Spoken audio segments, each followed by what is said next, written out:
सरकारका प्रवक्ता Sasmit पोखरेलले TU cricket मैदान भत्किँदैन भनिसकेका छन्। त्यसो भए त्रिभुवन विश्वविद्यालयले सञ्चालनको मोडालिटी कस्तो बनाउँदैछ त? रजिस्ट्रार केदार प्रसाद रिजालको यो भनाइ सुन्नुहोस्। विश्वविद्यालयको कम्पाउन्डभित्र बनेको नेपालीहरूले ट्याक्स तिरेको पैसाबाट स्टेडियम यो त्रिभुवन विश्वविद्यालय गौरव हो।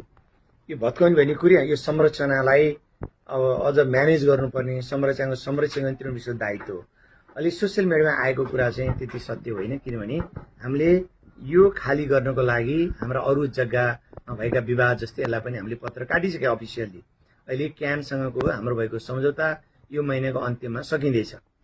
अब यसलाई भत्काउने होइन, संरक्षण गर्ने त्रिभुवन विश्वविद्यालयले आफ्नो म्यानेजमेन्टभित्र ल्याएर नेपाल सरकारसँग डिटेल छलफल गरेर यसलाई कसरी आगामी दिनमा त्रिभुवन विश्वविद्यालयमा भएको एकाडेमिक गतिविधिलाई नबिग्रिने गरी अप्ठ्यारो नपर्ने कसरी सञ्चालन गर्न सकिन्छ र यो स्टेडियमलाई कसरी चाहिँ व्यवस्थित तरिकाले सञ्चालन गर्न सकिन्छ भन्ने कुरामा हामी छलफल गर्दै आगामी दिनमा कसरी सञ्चालन गर्ने भन्ने कुरामा डिटेल वर्कआउट हुन्छ।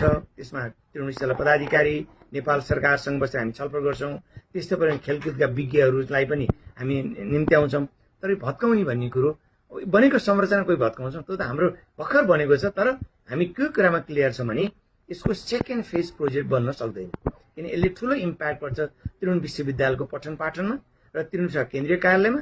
हाम्रो गर्ल होस्टेल छ, त्यहाँ हाम्रो चाहिँ हस्पिटल छ, आयुर्वेद हस्पिटल छ।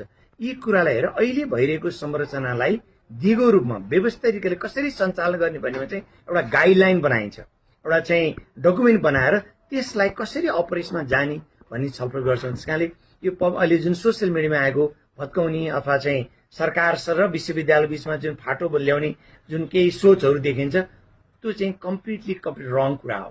यसलाई आगामी दिन अझै यसमा भएका कन्फ्युजनहरू हामी बसेर नेपाल सरकार र विश्वविद्यालयको पदाधिकारी हामी छलफल गर्छौँ र त्यसरी अगाडि बढ्छौँ। Thank you sir.